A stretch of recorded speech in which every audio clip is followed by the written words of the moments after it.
আমরা অনেকেই হয়তো একটা কমন প্রবলেম ফেস করে থাকি, সেটা হচ্ছে একদিন খুব বেশি মোটিভেটেড থাকি, মনে হয় যে কাল থেকে সব কিছু বদলে ফেলবো, কিন্তু 2-3 দিন পরেই সব কিছু আগের মতন। তখন নিজের উপর রাগ হয়, লেজি ভাবতে শুরু করি নিজেকে, আবার নিজেকে উইক মনে হয়। আমরা সোশ্যাল মিডিয়াতে প্রায়শই দেখে থাকি যে খুব সকালে ঘুম থেকে উঠতে হবে, সারাদিন প্রোডাক্টিভভাবে কাটাতে হবে, কোনো এক্সকিউজ দেওয়া যাবে না। কিন্তু আমাদের কেউ এই সলিউশনটা দেয় না যে যদি সেদিন আমার কাজ করতে মন না চায় তাহলে কি করণীয়? সমস্যা আসলে মোটিভেশনের উপর নির্ভর করে। কারণ মোটিভেশন আসে আবার চলে যায়। কিন্তু ডিসিপ্লিন থাকলে মন না চাইলেও ওই কাজটা সম্পূর্ণ করা যায়। আজকের এই ভিডিওতে আমি শেয়ার করব ডিসিপ্লিন আসলে কী, কেন আমরা ডিসিপ্লিন ধরে রাখতে পারি না, আর সবচেয়ে গুরুত্বপূর্ণ বিষয় কীভাবে স্টেপ বাই স্টেপ ডিসিপ্লিন তৈরি করা যায়। আর এই ভিডিওটা তাদের জন্য যারা বারবার শুরু করে কোনো একটা কাজ কিন্তু ধরে রাখতে পারে না, যারা জানে কি করা দরকার কিন্তু করতে পারে না। ডিসিপ্লিন বিষয়টাকে আমরা অনেক কঠিন করে ফেলেছি। ডিসিপ্লিন মানে নিজের উপর কোনো জোর জবরদস্তি নয়, বরং নিজের সাথে একটা এগ্রিমেন্টে যাওয়া। যেমন আজকে আমার মন ভালো, আজকে আমি 10 মিনিট পড়বো। কালকে আমার মন ভালো নাও থাকতে পারে, তবুও কালকে আমি 10 মিনিট পড়বো। এই ছোট সিদ্ধান্তটাই কিন্তু ডিসিপ্লিন। যদি মোটিভেশনের কথা বলি, মোটিভেশন যতক্ষণ থাকে, আমরা যতক্ষণ মোটিভেটেড থাকি, আমরা ততক্ষণ পর্যন্তই কাজটা করতে পারি। কিন্তু মোটিভেশন চলে গেলে সেই কাজটা কিন্তু আর করা হয় না। অন্যদিকে ডিসিপ্লিন যদি থাকে, আমরা রেগুলার বেসিসে মন ভালো থাকুক অথবা খারাপ থাকুক, আমরা কিন্তু সেই কাজটা কন্টিনিউ করতে পারি। আর সবথেকে বড় কথা, ডিসিপ্লিন কিন্তু কোনো ট্যালেন্ট না, বরং এটা একটা স্কিল যা শেখা যায়।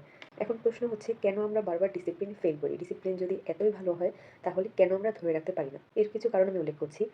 আমরা ওভারনাইট চেঞ্জ হতে চাই। যেমন আমরা ভাবি কাল থেকে আমরা রেগুলার ৮ ঘন্টা পড়াশোনা করব, যেটা প্রথমবারেই সম্ভব না। আপনার যদি দৈনিক ৫-৬ ঘন্টা পড়ার অভ্যাস না থাকে, আপনি কাল থেকে চাইলেই ৮ ঘন্টা পড়তে পারবেন না।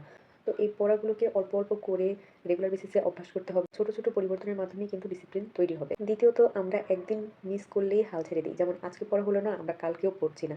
এই বিষয়টা। আরেকটা বিষয় হচ্ছে, আমরা যদি একদিন ঘুম থেকে দেরিতে উঠি ১০টা বা ১২টা, আমরা তাহলে দিনের পুরোটা সময় নষ্ট করে ফেলি যে আজকে তো পড়া নষ্ট হলো, পুরোটাই নষ্ট হোক বা আজকে আর হবে না এরকম ভেবে। অথচ ঘুম থেকে ওঠার পরেও কিন্তু সুন্দরভাবে পড়াটা স্টার্ট করা যায় বা আমার যে কাজটা থাকে ওইটা স্টার্ট করা যায়।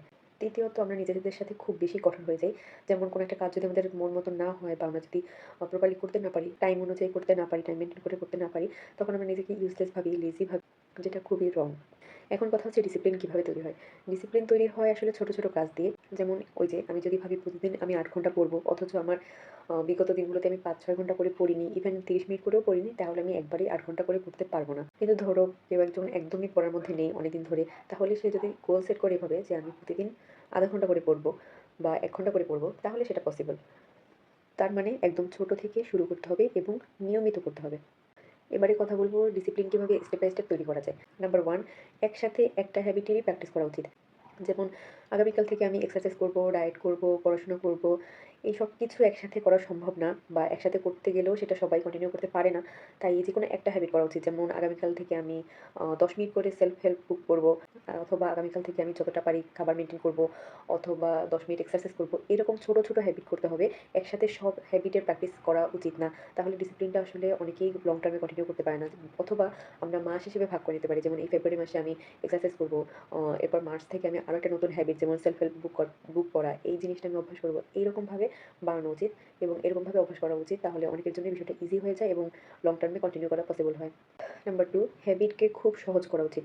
আমাদের ১ম এই এমনভাবে গোল সেট করা উচিত না, বা এমন হ্যাবিট করার টার্গেট নেওয়া উচিত না যেটা আমাদের জন্য কঠিন হয়ে যাবে। যেমন আগামীকাল থেকে আমি একবারে ১ ঘন্টা করে এক্সারসাইজ করব, যেখানে আমার এর আগে এক্সারসাইজ করার কোনো অভিজ্ঞতাই নেই, বা আমি আগে ৫ মিনিট ১০ মিনিটের বেশি এক্সারসাইজ করিনি। এই অবস্থায় ১ ঘন্টার গোল সেট করা সেটা আসলে ঠিক না।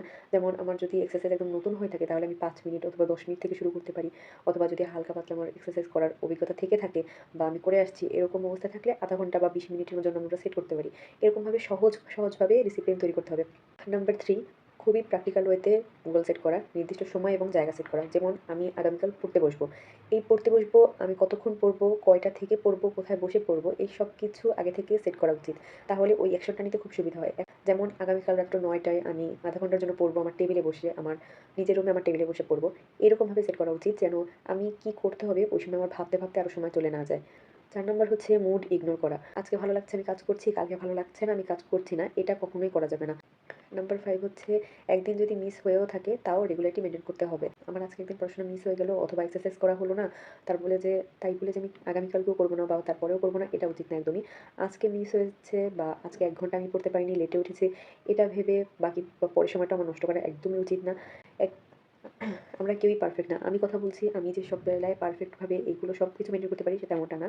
বাট আমি যতটুকু নিজের ইমপ্রুভ করেছি বা যতটুকু শিখেছি, আমি আপনাদেরকে সেগুলোই শেখানোর চেষ্টা করছি।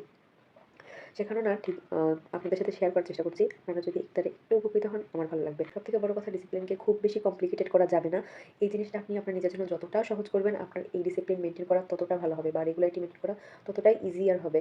আর আমার এই ভিডিওটা দেখার পর যেকোনো একটা কাজ সিলেক্ট করেন যেটা আপনি আগামীকালকে থেকেই প্র্যাকটিস করতে চান অথবা আজকে থেকেই আপনি এটা রেগুলারিটি এটা হ্যাবিট করতে চান এবং কোন হ্যাবিটটা শুরু করতে চাচ্ছেন সেটা আমার কমেন্ট সেকশনে অবশ্যই জানাবেন এবং অন্যদের কমেন্টগুলো দেখতে পারেন যে তারা কী ধরনের হ্যাবিট করতে চাচ্ছে। এগুলো দ্বারা আপনারাও ইন্সপায়ার্ড হতে পারেন।